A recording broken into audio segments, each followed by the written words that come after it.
Hi everyone, this is Janardan and welcome to J K Adhigam classes. आज 22 दिसंबर का जो सीटेट का एग्जाम था वो समाप्त हो चुका। जितने भी स्टूडेंट्स आज के शिफ्ट में जिनका एग्जाम था उनके मेमोरी के आधार पे जो भी टॉपिक बाहर निकल के आ पाए वो आज 22 दिसंबर के एग्जाम की जो पूरी एक आप यूं कह लें कि संपूर्ण विश्लेषण है वो आपके सामने दिखाई दे रही है।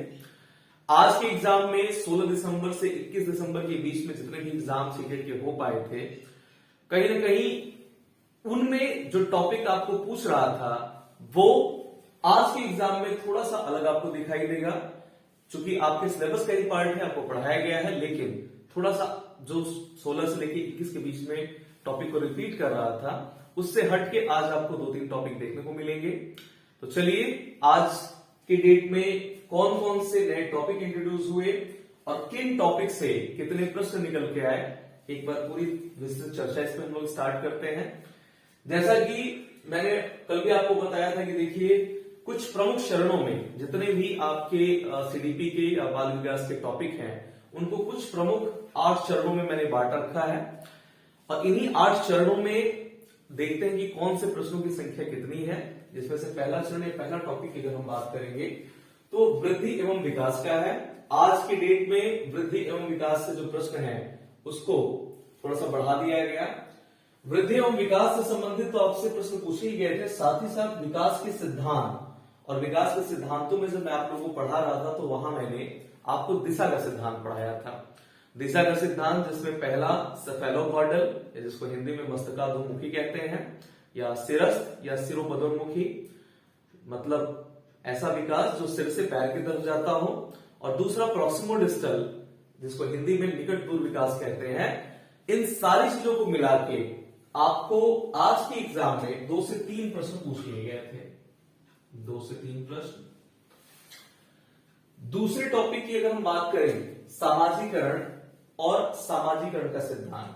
जितने भी सीटेट और यूपीटेट कंबाइंड बैच वाले हैं उनको मैंने जब ये सामाजिकरण और समाजीकरण के सिद्धांत पूरा पढ़ाया था, जिसमें सामाजिकरण क्या है, उसके बाद कुछ सिद्धांत थे जिसमें मीड का सिद्धांत था, सीएच कूली का सिद्धांत था, इसके बाद आपके दुर्खाइम का सिद्धांत था। साथ ही साथ मैंने इसमें जेंडर पक्षपात और जेंडर रूढ़िवादिता इसके बारे में भी आप लोगों को समझाया था। उन सारे टॉपिक्स को अगर हम लोग समग्र रूप से देखें उन सबसे मिला के भी 2 प्रश्न आज यहां से बन गए। तीसरी टॉपिक की अगर हम बात करें तो डॉक्टर जीन पियाजे, और इनमें भी जो इनका संज्ञानात्मक विकास का सिद्धांत है उसकी चौथी अवस्था, 4th stage, formal operational stage जिसे हम लोग कहते हैं, यहां से प्रश्न पूछे गए थे। और भी जो इनके विकास के सिद्धांत है वहां से भी प्रश्न उठाए हुए थे। तो आज 22 दिसंबर के दिन यहां से 2 से 3 प्रश्न आपके निकल के सामने आए। चौथे टॉपिक की अगर हम बात करें वाइगोस्की की, तो आज यहां पे आपके सामाजिक सांस्कृतिक सिद्धांत से एक प्रश्न देखने को मिला। आप इसको एक प्रश्न यहां से देख सकते हैं। 5वें चरण या 5वें टॉपिक पे अगर हम लोग देखें तो कोहलबर्ग से आज थोड़ा प्रश्न बढ़ा दिया था, जिसमें इनके जो नैतिक विकास का सिद्धांत है, नैतिक विकास के सिद्धांत को मैं जब पढ़ा रहा था आपको मैंने बताया था कि देखिए, इसको अवस्थाओं में तोड़ा गया है, 3 अवस्थाओं में इसको तोड़ा गया है, और तीनों ही अवस्थाओं में प्रत्येक अवस्था में बालक के अंदर एक नैतिक दुविधा होगी और उस नैतिक दुविधा के बाद फिर वो किसी एक जो है डिसीजन पे पहुंचेगा। उस डिसीजन पे पहुंचने को हम लोग नैतिक तर्कणा कहते हैं। तो आपके अवस्था और नैतिक दुविधा से आज प्रश्न पूछा गया था। अगर आप देखेंगे तो 2 से 3 प्रश्न आज जो है कोहलबर्ग साहब के नाम होते हैं। इसके बाद आज के डेट में जो अलग से जो टॉपिक पूछा गया था वो थी ब्लूम टैक्सोनॉमी, ब्लूम की टैक्सोनॉमी। जब मैं आपको ब्लूम की टैक्सोनॉमी पढ़ा रहा था वहां पे मैंने बताया था कि देखिए, बेंजामिन ब्लूम जो थे उन्होंने शिक्षण के कुछ उद्देश्य बताए थे। उसमें इन्होंने 3 जो है अपने क्षेत्र या डोमेन जिसे हम लोग कहते हैं, जिसमें पहला मैंने आपको बताया था ज्ञानात्मक क्षेत्र, दूसरा भावात्मक क्षेत्र और तीसरा मनोक्रियात्मक क्षेत्र। तो आज का जो प्रश्न था वो आपके ज्ञानात्मक क्षेत्र, इसी को इंग्लिश में हम लोग कॉग्निटिव डोमेन भी कहते हैं, यहां से आपको उठा के पूछ लिया था।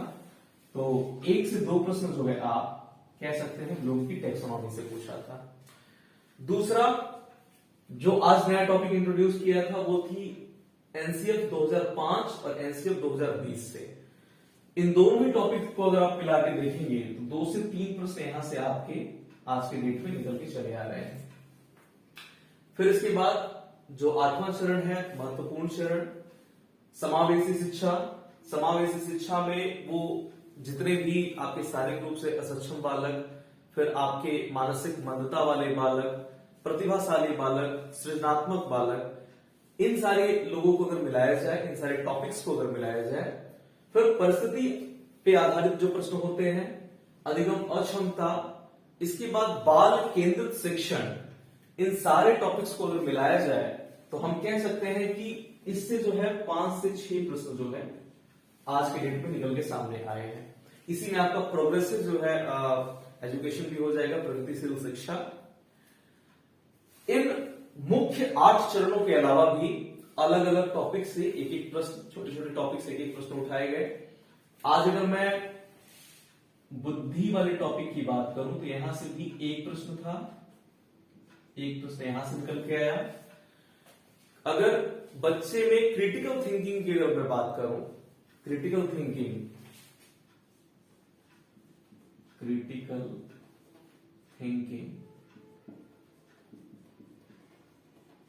तो यहां से भी एक प्रश्न निकल के सामने आया। तो कुल यही था 22 दिसंबर के सीटेट एग्जाम का संपूर्ण विश्लेषण।